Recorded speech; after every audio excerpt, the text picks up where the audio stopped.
Okay, here's the new article that just came out in between Christmas and New Year's of this year. It was a complete examination of a mummy, but it was actually not done invasively. It was done in a different way because of who he is. This was done to Amenhotep I. He's the second ruler of the 18th dynasty that's so famous that we've talked about with King Tut and so on, and he's actually about 9 pharaohs away, preemptive to him being the second of that dynasty. And his father, Ahmose I, was found along with a lot of other mummies in a place called Deir el-Bahari, in a royal cache that was shown there, and I'll try to show you some pictures of that, but I'll put this article down below afterwards, down in the comments, so you can see it. And let's look into this man and some of the statuary and things and these CT scans. Now this is his first inner coffin. There would have been a wooden coffin afterwards, and I'll try to show you a picture of that they found him in, and this was set inside of that. And they did kind of like a Russian doll thing where inside of this also was another cartonnage over him, and he was double wrapped like a cocoon inside of that. And they know now that whenever they gathered the cache together, that it was during the 21st dynasty, and that they had already been looted by that time from the 18th, and they never found King Tut's, and they actually never found this because it had been moved to a different location. So this is his regular depiction that's done here, with his eyes made out of a black onyx crystal. There are other depictions of him too. And this right here is his inner cartonnage that's gold foiled, shown in his double wrapping. But this was redone in the 21st dynasty, leaving the actual fabric that was there originally and fixing it up. And apparently his hand had become dislocated or broken, probably from them pulling the scepter out of his hand that was made of gold. And his other arm was also broken too, and there was a few scarabs and amulets that were missing that were replaced, and then he was put back into his coffin along with all of the other mummies that were along in that same cache. It's quite a list. I'll see if I can read it out to you in a moment, but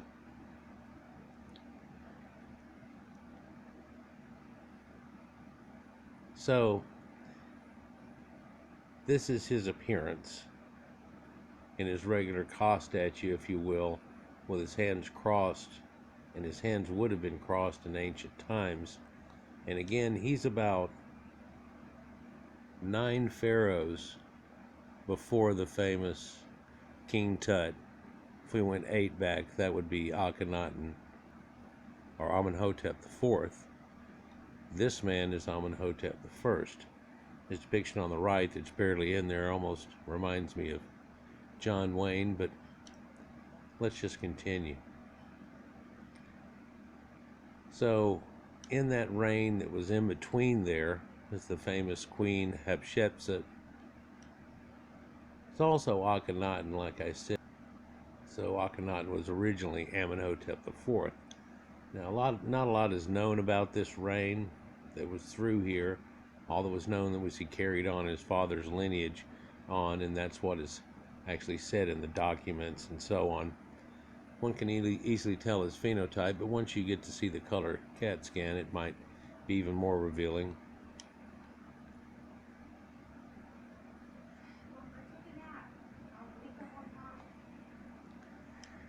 So many think that his original burial here was in KV 39, but it had been looted out in ancient times, and then they were taken out of there. And there's another place that actually seems a little bit more logical, and that is this place right here, for this tomb was called by a few researchers as the tomb of Amenhotep itself, but in this they found a lot of the cartouches and things that go along with, and with his names and family names that go along with it. But he wasn't alone in this Bahiri cache of royals that they had, because there are at least 12 well-known pharaohs that are there and a few more nobilities. It looks like they were all crammed into one of the ancient nobility, like scribes or priests, tomb, because no one would probably mess with that. And it was also right above one of their temples, the temple of Hatshepsut. And because they were right above that temple of Hatshepsut, they really weren't able to be messed with. So this Del Bihari that's shown here, you can see that just in the cliff up to the left over it was this tomb that was led down in, which was made to seem like it was actually a regular noble's tomb, but then it also led down to a false secondary tomb, and then had a secret third tomb with a compartment in it also. Pretty interesting. So in the 18th dynasty, these pharaohs were found and looted and so on, somewhere in between there and the 21st dynasty, but it was well known by the 21st and they fixed them back up. But due to safety and wanting to keep them safe, they were fixed back up, amulets were replaced and so on, heart scarabs and everything that was missing. Here we see the inner cartonnage that is setting inside of a bunch of reeds and wrapped again, but that's setting in the outside cartonnage, which is way bigger than the body, and so it goes step up, bigger than the body, of course, so one fits in the other like a Russian doll, as we were talking about. You can see it here, how it was pinned on in the first place.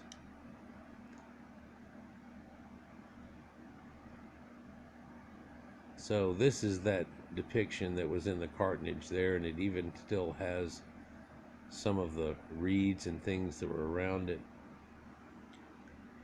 And so he may not quite look like it now, but this person in full flavor here on the right, emaciated away, and through the CAT scan, looking all through the bandages, able to omit them, shows you his appearance here on the left. Extreme alkaline nose. They also show that slight denture overbite that's here. You can tell that his eyes have been encrusted in with a lot of that bitumen type coating that we were talking about, and there's some slightly on him, but he appears to be one of those mummies that they didn't have to do that well to.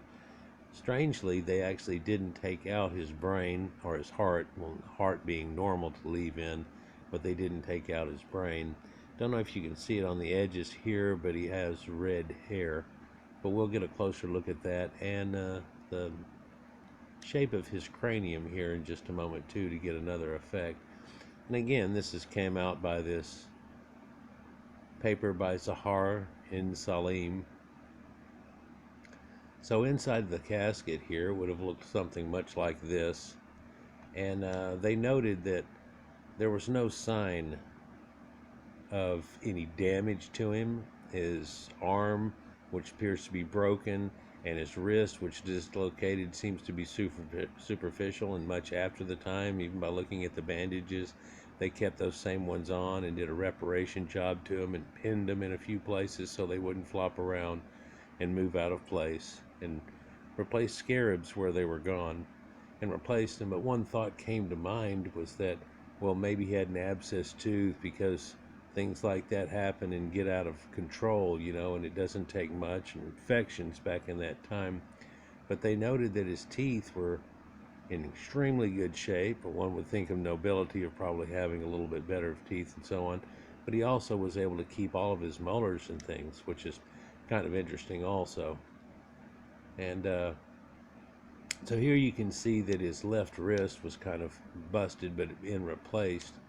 And here we can see a profile view as well as a straight head-on view. And you can see his strawberry blondish red hair here, which He is said to have been about 35 years old. The maximum deviation on that's about 9.5 years. So he may have been like 44-ish, probably around 40 at the most. But due to records and things like that, they have some belief that he would have roughly been around 35 to 39 years old. And it stepped on to the next one here. We also make a note here that his head seems to be somewhat elongated here on the right hand side, and we'll get a little bit better look at that. Here again, it's totally wrapped onto it. One other neat thing that they found out in the CAT scan that's here is that he had a belt that has golden beads all attached to it with a golden chain. And what they're pointing at here to the left is a shell. Not really a real shell though, one made out of gold apparently, and it's got the spirals in it, and so that would have shown something more like a belief in sacred geometry, and things may have had some connections to that. And this belt idea, which the belt part of it pretty much was rotted away long ago. They also noted that he was showing evidence of having been circumcised. So here it is again here where his head was in there, but you can kind of see an elongated type skull too. That's kind of a little evident on King Tut's recreations that we see and so on like that. And of course they slept on these weird little headrests and stuff for a while, and no telling what the headrest was like when they were a child, or especially no ability to try to form something like this. People have made comments about Akenaten, but whenever you see his recreation, it doesn't appear to be quite as stern as this. In fact, the art shows him to be very much so in a horse-faced person, probably a stretched out head and everything, and then you look at his skull that they found from him and verified that that's King Tut's father and Akenaten KV55 now, and no, he doesn't really have as much elongation, but this can be seen through a few of the different people of these dynasties and on. A little bit different of a trait here, and again we can make good note of the strawberry blonde hair you can see around the fringes here and on the right hand side. And so that makes, Amenhotep another redhead that we well know, just like Seti and Ramses and quite a few others. And in fact, in this 18th dynasty that we have here, there's also grandparents and so on, like grandparents of Akenaten, Thuya and Yuyu, but they're more of a stark blonde. The people that were found in this tomb that were the Deir el-Bahari cache of mummies that we talked about, there was nobility that I showed. Here's a small list of some of the ones that you may have well heard of. Amenhotep I, who we are talking about, and Ahmose I, which is his father, and Ahmose II and III. Seti I, Ramses the Great. So there was quite a little cache that was there, and there's a few more that are on there, but apparently was discovered untouched until 1881. So it served its purpose, just like in King Tut's version, where they knew people were going to go after that, and they seemingly buried it over inconspicuously and got away with it when people looted the surrounding tombs and even covered it up worse as if it never existed.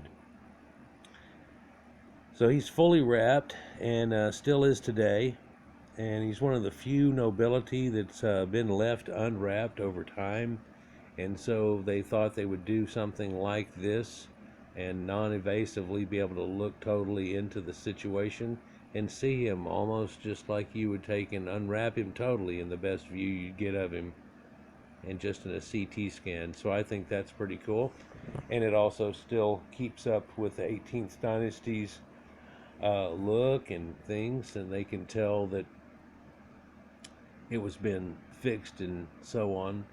Here you can see in the bottom right where they've got an arrow pointing up towards this pin and this pin is actually going through the ace bandage type thing, wrapping the mummy, and pinning the arm bandage to his leg bandage.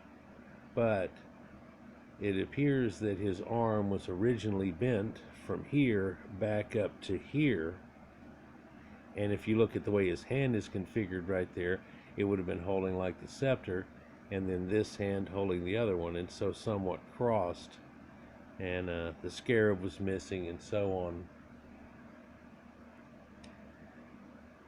So pretty interesting. I think it's neat when they can do this non-evasive type situation, and you can actually still peer in like this, three-dimensional wise, and so on. They can see his openings in his left side, and things seem to be done in the same way that it would have always been done. So here's a life look at what he would have looked like in reality, pretty much, or that or the other Ka type statue that we were looking at before, because both of those were supposed to be resembling you somewhat enough that your soul would remember itself and recognize itself. Pretty interesting. And we seem to keep getting these 14th or 18th dynasties, which is a real important time during Egypt, and in doing so, it heightens people's want to go and visit and things again. Here we're looking at a side cross view of this, and they're pointing out his anterior wall defect and how it was held up by something, and he had two fingers missing, but the two fingers were actually CAT scanned and found to be inside of his abdomen. So apparently whenever they did the reparations, they found him laying there, and they put him inside of his cavity of his stomach whenever they did it, or rewrapping. Pretty cool. All of this is in this paper here. This is individual pictures here. Here it shows his foot, and it was actually pinned to a board. There again is that shell made of faience. That's what it is. And the CT scan. So again, all of these mummies that were found in this cache that they had that was saved back are all pretty important through time. But a lot of them encompass this 18th through 19th dynasty, all the way through Ramses the Great, back through King Tut and Akenaten, all the way to the first part of that, which is the starting of what they called the Golden Age or Golden Era. And the New Kingdom was running strong then, only to falter here just a few more generations later. I like that wrapping with the double tap wrapping. So again, this is where it was found at, in a cache that would have just been somebody that was a noble. But instead of just going to A and B, there were chambers that led all the way down through to what you see as chamber F, apparently. And instead of having just that noble inside there and perhaps his family, there seemed to have been a huge cache of mummies, which we just looked at again. And people believe that one tomb there was his original tomb, but it could have been something much different.